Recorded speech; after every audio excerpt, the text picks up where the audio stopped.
What's up guys, good morning. Hope mmeamka poa guys. Today I want to shoot a video showing you, kuna watu wamekuwa wakiniulizia ukitaka kuanza hii kazi ya kutengeneza simu, the main things unaweza kuwa nazo. And guys, nataka kuwaonyesha right now. Stay tuned. Guys, ukikuja kwa kudua simu, be ready for this hot air. Hii hapa guys, venye mnaiona hapa, hii inaitwa hot air. Hivi anaishika hapa hivi. Hii inaitwa hot air guys. This hot air ndio tunatumia kuweka charging system guys. Ukikuja hapa unapatana na kitu kingine inakaa hivi guys. Hii nayo inaitwa mita. Hasi mita ya maji. Hii mita ndio huwa tunapima kama betri yako iko chini, tunatestia na hii guys. Tunakwambia kama betri iko poa ama imeharibika. Kitu kingine nayo utapatana nayo ni hii guys. Hii ndio huwa tunachomelea nayo charging system. Hii ndio huwa tunatengeneza nayo charging system guys.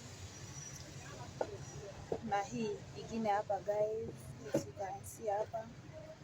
Hii ndio huwa tunaekelea simu yako kutengenezea charging system. Ukikuja huku tena utapatana na hii guys. As you can see, hii inaitwa gishinga. Hii ndio ya kuchomelea charging system guys. Hii inaitwa gishinga. Ukikuja tutakutengenezea nayo, tutakuchomea nayo simu. Kuwa nayo ni hizi tweezer. Hii a pair of tweezer guys. Hii ndio unashika nayo charging system, unaekelea kwa simu yako. Hii inaitwa tweezer. Unafaa kuwa na brush. Unafaa kuwa na brush guys. Unafaa kuwa na hizi tester za kufungua bolt guys. Unafaa kuwa na strap. Unafaa kuwa na makasi guys. Na hizi zingine hapa guys, unafaa kuwa pia na hizi charging system. Kuna speaker pads hapa, hizi zinaitwa speaker guys. Pia hizi unafaa kuwa nazo. Speaker pia ni za type nyingi. Na hizi zingine hapa guys.